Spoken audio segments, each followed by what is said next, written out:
Have you noticed that the minute summer shows up, your sourdough suddenly stops working? The same recipe that felt fine in February turns into a sticky, overproof dough in your hot kitchen. And it's really hard not to think, I must just be bad at this.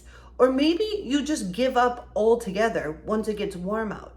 Because the thought of babysitting dough on top of the kids being home, late dinners, and long busy days just feels impossible. If that's you, take a breath. Summer doesn't mean you can't make sourdough. It just means your dough is rising faster and you need to make a few quick adjustments. And once you know how to work with that, summer doesn't have to steal your sourdough. I'm Sandra, and I teach busy home bakers how to bake real sourdough bread with one simple method that fits in your busy week, not a bakery schedule. I'm a mom, a homemaker, and a cottage bakery owner, and I bake in the same kind of kitchen you do. Kids, dishes in the sink, and a starter that sometimes behave and sometimes doesn't. Today, I'm going to share my favorite summer sourdough hacks so you can keep baking even when it's hot, even when life feels full, and even if you've had a few "what happened to my dough" moments already this summer.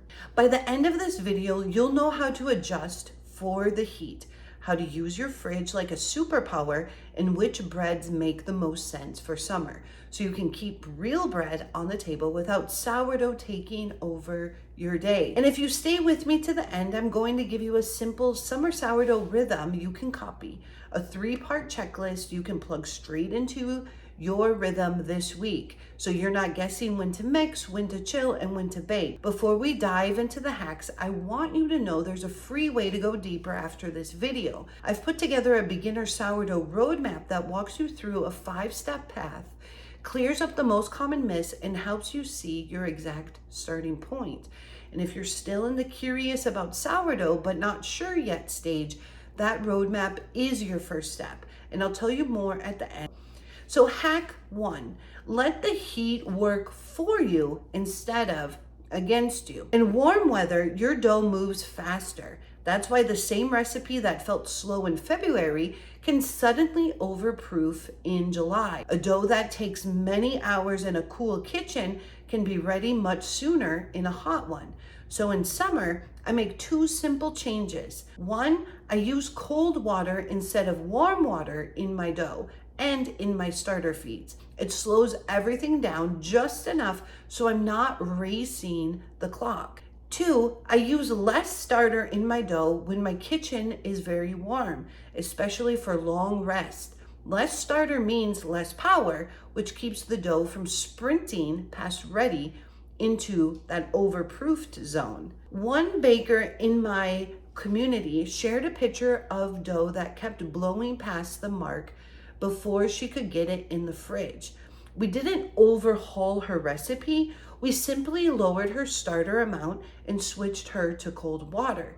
That very next bake, she posted a calm, well-risen loaf instead of a deflated pancake. Any bake is data, and when your dough moves too fast, that's not proof you're bad at sourdough. It's just your dough saying, hey, it's hot in here. Give me less starter and more chill. So second hack, treat your fridge like a fermentation buddy, not just a storage spot. When life gets busy and the temperature rises, cold fermentation becomes your friend. That simply means letting the dough or shaped loaves rest in the fridge for part of the rise instead of leaving them out on the warm counter. Here's how this looks in a real week.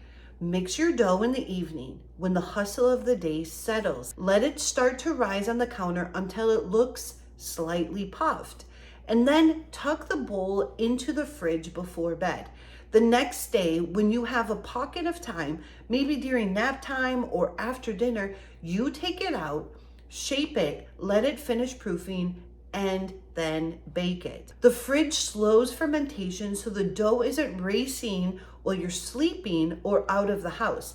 It gives you flexibility. One woman inside of my course, Your First Loaf, the Simple Way, told me, once I realized the dough will wait for me in the fridge, I stopped quitting sourdough and restarting it. And really, that's the goal. Get into a rhythm that you can keep, not just a recipe you try once. And then the third hack, choose breads that make sense for summer. So you don't have to tackle your most complicated artisan project when it's 90 degrees outside and you already have the grill going. Some of the best summer sourdough bakes are the simplest. Think about soft sandwich loaves. They're easy for toast, PB&J, and simple dinners. Flatbreads and skillet breads that cook fast and keep oven time short. Sourdough burger buns and hot dog buns for cookouts. Small shapes, quick bake, big impact. And in my teaching, we spend a lot of time on sandwich breads and flatbreads because they fit seasons like summer so well. You still get sourdough flavor and the benefits of fermentation without committing to a huge, high hydration artisan loaf every week. And one of my favorite summer nights is pulling dough from the fridge, dividing it into little rounds and making quick skillet flatbreads while everyone builds their own tacos or wraps. 10 minutes at the stove and the whole table smells like fresh bread. You don't need perfect, you just need the next step. And in summer, that next step might be a simple pan bread instead of a big bowl. Hack number 4, plan your sourdough around your actual week. Summer stretches our days. Kids are out of school, there's later bedtimes, there's more time outside. And so instead of forcing your dough into a rigid schedule, build a loose rhythm that matches your life. Here's an example you can copy. Day 1 morning, feed your starter with cold water. Day 1 late afternoon or evening, mix your dough when the house settles. Night 1, let it rise a bit, then move the dough to the fridge before bed. Day 2, or any day after, shape and bake when you naturally have 60 to 90 minutes free. Early morning before it's hot, or evening when the sun goes down. So you're not watching the clock, you're watching the dough and using the fridge to stretch or pause when you need to. Your dough doesn't care what the clock says. Once you learn to read your dough, instead of the recipe time, sourdough can start to feel like it belongs in your home. If you're listening to these hacks thinking, okay, I actually want someone to walk me through this step by step, I built a free path for that. After you grab the beginner sourdough roadmap, you'll see an invitation to join my complimentary school community where your first loaf, the Simple Way mini course, lives. Inside that free space, you get a simple starter to first loaf mini course broken into small lessons, one streamlined method, one teacher, and one clear path. No jumping between 15 blogs or 15 opinions. A warm group of home bakers posting their first loaves, asking the same questions, and learning together. From there, if you decide you want to go deeper into all the bread modules and weekly live calls, I'll show you the membership option when you're ready. But you don't have to think about that today. Today, your job is just understand the basics, get your first loaf, and see that this can fit into your life. And here's the simple summer sourdough rhythm I promised. You can screenshot this and tape it inside a cabinet. Cool down. Use cold water for starter, feeds, and dough. And lower your starter amount when the kitchen feels hot. Your goal is calm, steady, fermentation, not a sprint. Park it in the fridge.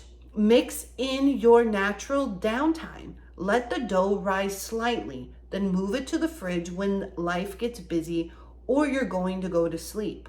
Pull it back out when you're actually ready to shape and bake. Pick simple summer bakes. Choose sandwich loaves, buns, and flatbreads more often in summer. They bake faster, use less oven time, and still give you nourishing homemade bread your family will happily eat. And if this helped you see how sourdough can fit into a hot, busy summer, your next best step is the free beginner sourdough roadmap. It's designed to take you from curious to confident by showing you where you are right now, which myths you can let go of, and what your exact next steps should be. Download the roadmap using the link below this video. From there, you'll get instant access to the complimentary school community and your first loaf, the Simple Way mini course. So you're not doing this alone and you're not guessing what to do next. You don't need perfect. You just need to know the next step. Grab your free roadmap and I'll meet you inside.